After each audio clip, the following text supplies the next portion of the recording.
Hello buddies, నేను వచ్చేసా. Welcome to me ఇంటి అమ్మాయి. ఈ వీడియోలో మీరు చూడబోతున్నారు నా కజిన్ బర్త్డేకి నేను ఎలా అవుట్ఫిట్ డిజైన్ చేసుకున్నాను అనేసి. ఈ అవుట్ఫిట్ అయితే చాలా సింపుల్గా ఉండేలా చూస్తున్నాను. ఫస్ట్ నేను స్టిచ్చింగ్ స్టార్ట్ చేయకముందు నా మైండ్లో ఉన్న డిజైన్ వేరు, బట్ స్టిచ్చింగ్ చేస్తుండగా వేరే ఐడియాస్ అయితే వచ్చాయి. ఫస్ట్ నేను ప్లాన్ చేసుకుంది లాంగ్ ఫ్రాక్ అనమాట. దానికోసం నేను ప్లెయిన్ మెటీరియల్ అయితే తీసుకుని స్టిచ్ చేశాను.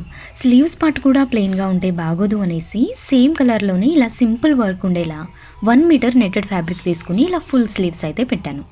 ఆ తర్వాత ఇలానే ప్లెయిన్గా వదిలేస్తే పెద్దగా లుక్ ఏం లేదు అని యోక్ పార్ట్ వరకు మాత్రమే ఏదైనా సింపుల్గా వర్క్ చేద్దామని ఇలా మార్కింగ్ చేసుకుంటున్నా.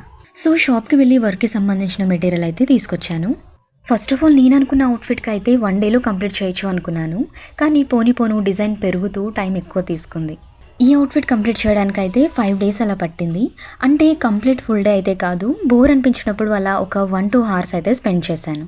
ఇలా అవుట్ఫిట్ డిజైన్ చేయడాన్ని నేను ఎంజాయ్ చేస్తాను. నాకు ఎప్పుడూ టైం దొరికినా ఫస్ట్ చేసే వర్క్ ఇదే అనమాట. సో ఫైనల్ అవుట్పుట్ ఎలా వచ్చిందో పాటలో చూసేయండి.